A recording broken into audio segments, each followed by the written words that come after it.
এই যে বরফ দিয়ে হেঁটে যাচ্ছি, বরফ দুই সাইডে বরফ আছে।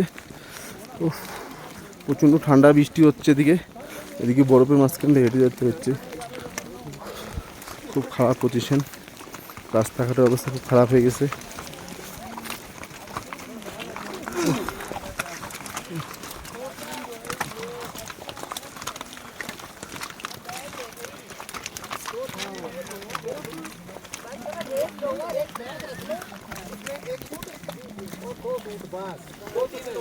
দু সাইডে বরফ, মাঝখান দিয়ে রাস্তা।